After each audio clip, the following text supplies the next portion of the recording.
Olá, tudo bom com você? Que bom estarmos juntos para darmos sequência ao nosso estudo de O Livro dos Médiuns. Eu sou o professor Wagner Klein, sou professor de Física, terapeuta holístico e você está no canal Sob Nova Visão.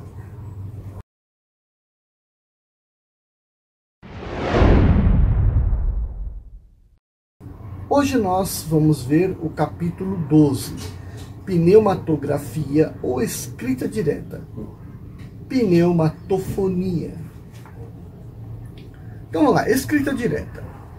A pneumatografia é a escrita produzida diretamente pelo espírito sem nenhum intermediário. Difere da psicografia no fato de que esta é a transmissão do pensamento do espírito por meio da escrita e através da mão de um médium. O fenômeno da escrita direta, sem contradita, é um dos mais extraordinários do espiritismo. Mas, por anormal que parece no começo, é hoje um fato averiguado e incontestável. Se a teoria é necessária para evidenciar a possibilidade dos fenômenos espíritas em geral, talvez seja mais ainda neste caso. Sem dúvida, um dos mais estranhos que se apresentaram até o presente, mas que deixa de parecer sobrenatural desde que se lhe compreenda o princípio. Gente, há uma cachorrada aí na praça uivando, mas está de dia, viu? A primeira revelação desse fenômeno, o sentido dominante foi a da dúvida. A ideia de uma fraude logo veio ao pensamento. Com efeito, todo mundo conhece a ação das tintas ditas simpáticas, cujos traços, primeiro completamente invisíveis, aparecem ao cabo de algum tempo. Podia, pois, que tivesse abusado da credulidade e não afirmaríamos que jamais haja sido feito. Estamos mesmo convencidos de que certas pessoas, seja com um fim mercenário, seja unicamente por amor próprio ou para fazer crer em seu poder, empregaram subterfúgios. Mas do fato de que se pode imitar uma coisa, seria absurdo concluir que a coisa não existe. Não se encontrou nesses últimos tempos o meio de imitar a lucidez sonambúlica a ponto de iludir? Mas do fato de que esse procedimento de escamoteador haja ocorrido todas as feiras, é preciso concluir que não haja verdadeiros sonâmbulos. Porque certos comerciantes vendem vinho adulterado. É uma razão para que não haja mais vinhos puros? Ocorre o mesmo com a escrita direta. As precauções para se assegurar da realidade do fato, aliás, são bem simples e bem fáceis. E graças a essas precauções, hoje não se pode lhe fazer objeto de nenhuma dúvida. Uma vez que a possibilidade de escrever sem intermediário é um dos atributos do espírito, que os espíritos existiram de todos os tempos e de todos os tempos também produziram os diversos fenômenos que conhecemos, devem ter igualmente produzido a escrita direta na antiguidade, tão bem como em nossos dias. E é assim que se pode explicar a aparição de 3 palavras na sala de festim de Baltazar. A Idade Média, tão fecunda em prodígios ocultos, mas que foram abafados sob as fogueiras, deve ter conhecido também a escrita direta, e talvez encontrasse na teoria das modificações que os espíritos podem operar na matéria, e que desenvolvemos no capítulo 8, o princípio da crença na transfiguração dos metais.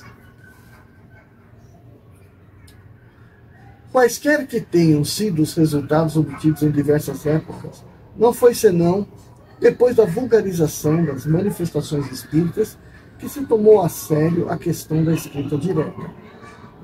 O primeiro que parece tê-la feito conhecer em Paris nestes últimos anos foi o barão Goldenstube, que publicou a esse respeito uma obra muito interessante, contendo um grande número de facsímile das escritas que obteve. O fenômeno já era conhecido na América desde algum tempo.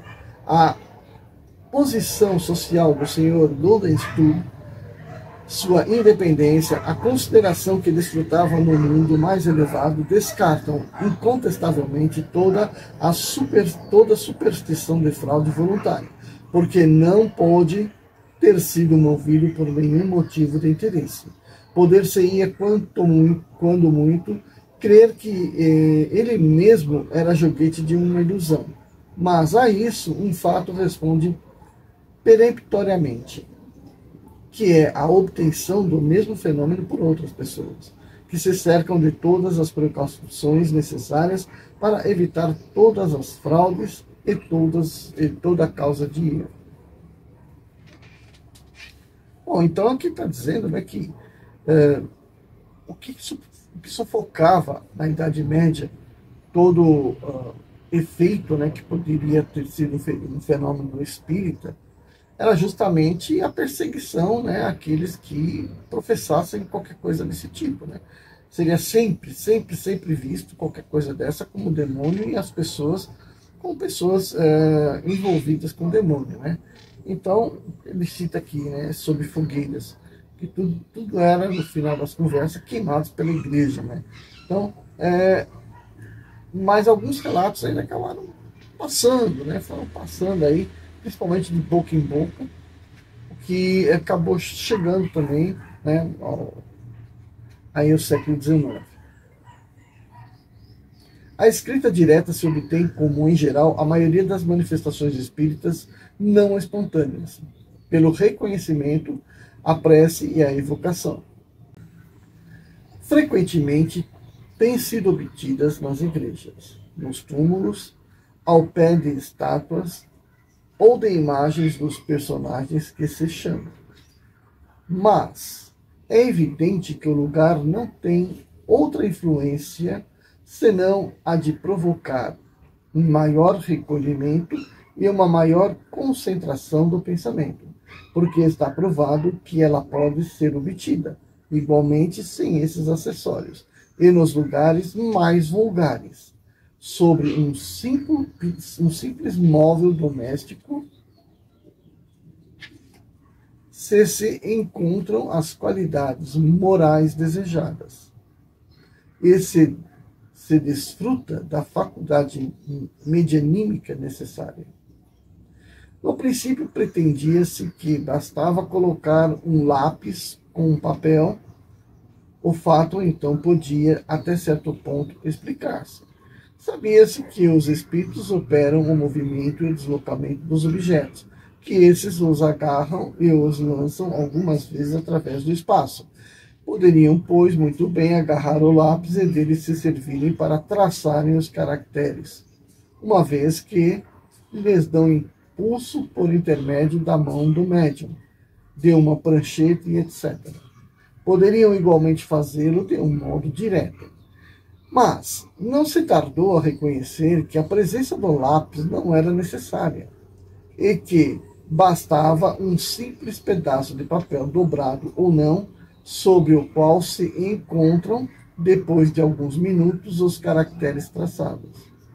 Aqui o fenômeno muda completamente de feição e nos coloca em uma outra ordem de coisas inteiramente novas. Os caracteres foram traçados com uma substância qualquer, do momento em que não se forneceu essa substância ao espírito, ele mesmo a tem feita, composta. E de onde a tirou? Aí estava o problema.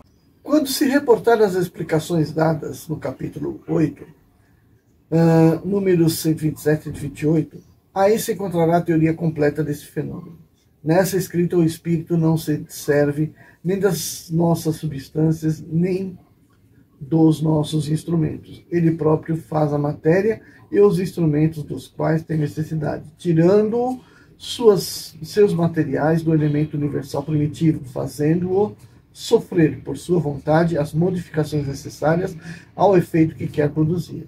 Pôde, pois, muito bem, fabricar lápis vermelho, tinta de impressão ou tinta comum, assim como lápis preto, até mesmo caracteres tipográficos bastante resistentes para dar um realce à impressão, como já vimos exemplos. A filha de um senhor que conhecemos, criança de 12 a 13 anos, obteve páginas inteiras escritas com uma substância análoga ao pastel.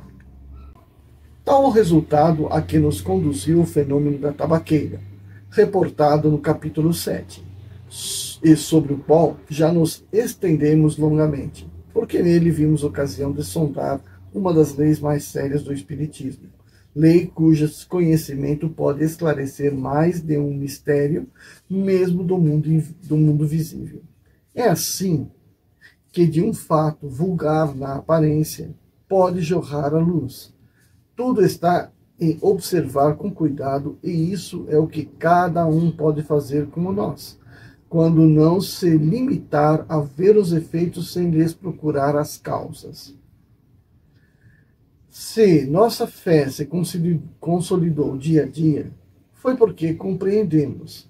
Fazei, pois, compreender, se quereis arregimentar prosélitos sérios. A inteligência das coisas tem um outro resultado, o que é o de traçar uma linha divisória entre a verdade e a superstição. Se encararmos a escrita direta do ponto de vista das vantagens que pode oferecer, diremos que, até o presente, sua principal utilidade foi a constatação material de um fato grave, a intervenção de uma potência oculta que encontrou nela um novo meio de se manifestar.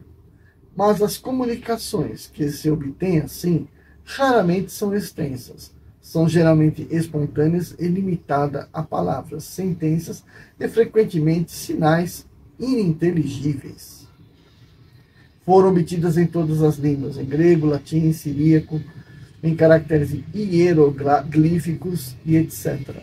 Mas não se prestam ainda para essas entrevistas continuadas e rápidas, permitidas pela psicografia ou escrita através dos médiuns.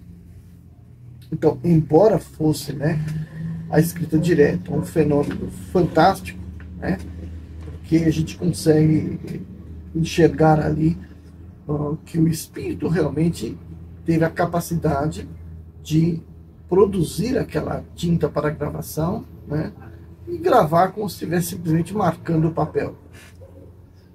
Independente de ter fabricado um lápis ou coisa parecida, simplesmente a produção da tinta, da substância que vai impregnar o papel, como uma marca, um sinal, Então, esse fenômeno foi, assim, de longe, um dos mais interessantes. Agora, ele era limitado, porque embora o espírito pudesse fazer toda essa transformação na matéria, do fluido, transformando, criando a matéria ali para poder impregnar o papel, demandou muita energia, coisa que os espíritos não têm com grande abundância. Então, aquilo era simplesmente uma coisa muito rápida, mas uma mensagem muito curta, uma escrita objetiva, uma mensagem, porém muito curta, com poucos caracteres, porque demandaria muita energia do espírito. Agora, por sua vez, a escrita psicográfica, a energia vem do médium. E o médium está lá escrevendo. Então, a energia do médium em escrever, é uma coisa assim infinitamente maior do que a energia que o espírito tinha para produzir a matéria. Bom, vamos lá. Pneumatofonia. Os espíritos, podendo produzir ruídos e pancadas, podem muito bem fazer ouvir gritos de toda a natureza e sons vocais imitando a voz humana ao nosso lado ou no vago do ar. É a esse fenômeno que designamos pelo nome de pneumatofonia. Segundo o que conhecemos da natureza dos espíritos, pode-se pensar que alguns dentre eles, quando são de ordem inferior, iludem-se e creem falar como em sua vida. Seria preciso, todavia, guardar-se de tomar por vozes ocultas todos os sons que não têm causa conhecida ou simples zunidos do ouvido, e, sobretudo, de crer que haja a menor verdade na crença vulgar de que o ouvido que zune nos adverte de que se fala de nós em algum lugar. Esses zunidos, alguma causa é puramente fisiológica. Não tem, aliás, nenhum sentido, ao passo que os sons pneumatofônicos exprimem pensamentos e só por isso pode-se reconhecer que são devidos a uma causa inteligente e não acidental. Pode-se tomar como princípio de que os efeitos notoriamente inteligentes são os únicos que podem atestar a intervenção dos espíritos quanto aos outros. Há pelo menos 100 chances contra uma de que sejam devido a causas fortuitas. Ocorre com bastante frequência que, meio adormecido, ouve-se distintamente pronunciar palavras, nomes, algumas vezes mesmo frases inteiras, e com isso, isso com bastante força para nos acordar sobressaltados. Embora possa acontecer que, em certos casos, seja realmente uma manifestação, esse fenômeno não tem nada de positivo para que não se possa atribuí-lo a uma causa análoga àquela que desenvolvemos na teoria das alucinações. O que se ouve dessa maneira não tem, de resto, nenhuma continuidade. Não ocorre o mesmo quando se está desperto. Porque então, se é um espírito que se faz ouvir, quase sempre se pode fazer com ele uma troca de pensamento e iniciar uma conversação regular. Os sons espíritas ou pneumatofônicos têm duas maneiras distintas de se produzirem. Algumas vezes é uma voz íntima que repercute no foro interior, ainda que as palavras sejam claras e distintas. Não tem, entretanto, nada de material. De outras vezes, são exteriores e bem distintamente articulados, como se proviessem de uma pessoa que estivesse ao seu lado. De qualquer maneira que se produza, o fenômeno da pneumatofonia quase sempre é espontâneo e não pode, senão raramente, ser provocado. Bom, então aqui está falando da pneumatofonia como um fenômeno espiritual, né? E mediúnico também, porque a pessoa que vai escutar tem que ter um pequeno grau de sua mediunidade, né? E é sempre um espírito se comunicando, né? Então, se tem um espírito se comunicando, então é mediúnico. Isso é interessante, né? Porque a pneumatofonia comigo já aconteceu várias vezes. E uma mais significativa, talvez, tenha sido quando eu resolvi editar, né, a minha história, Os Defensores do Olum, porque eu fui intuído, né? Eu estava vendo uma propaganda da editora MEP, né, chamava-se Best Seller. Eu falei, vou entrar nessa, né? Tinha que investir a quantia razoável, mas dava para arcar com aquilo. Eu falei, acho que eu vou entrar nessa. Tudo bem. Escrevi a história. Editou. Foi coisa assim de alguns meses. Vendeu muito? Absolutamente não. Mas editou. Aquilo realizou. E aí eu pensei já em fazer um segundo história com os mesmos personagens, que são os orixás, né?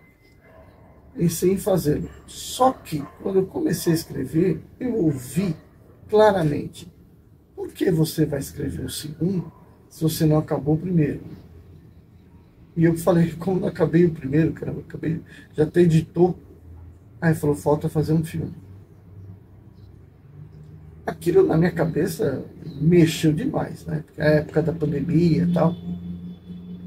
Não, logo depois da pandemia, aquilo mexeu com a minha cabeça. Eu tentei de todo jeito gravar um teatro na escola com os colegas. Falar: vamos gravar aqui comigo, eu tenho uma historinha assim, assim, assim, assim. Alguns toparam, mas depois a diretoria deu para trás na coisa, não levou a proposta muito a sério, até porque, né, o período no qual eu ia fazer essa gravação seria no comecinho do ano, e a escola acabou sendo usada lá para recuperação, né?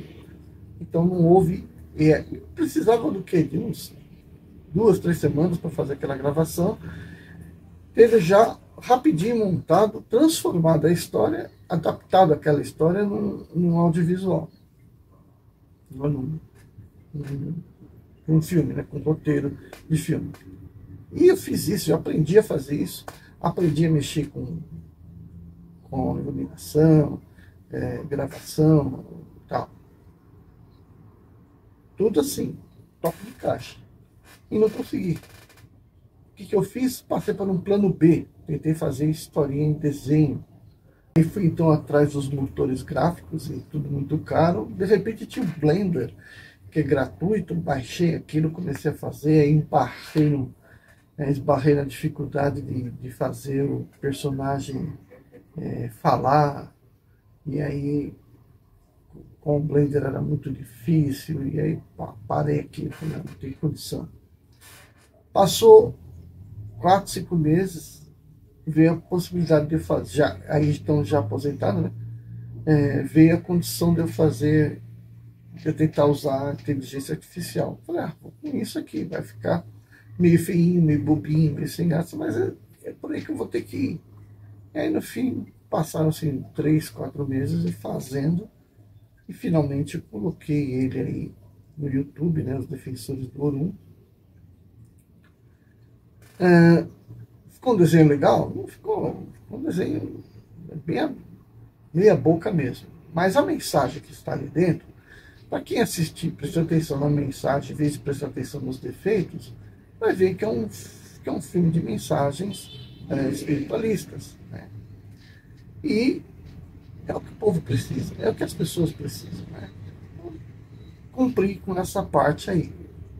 A questão é, houve essa conversa espiritual, e essas são apenas, né, 2 situações: a de fazer, de entrar no projeto, e depois a de fazer. Foram 2 conversas com a minha cabeça que ficou muito, muito, muito registrado.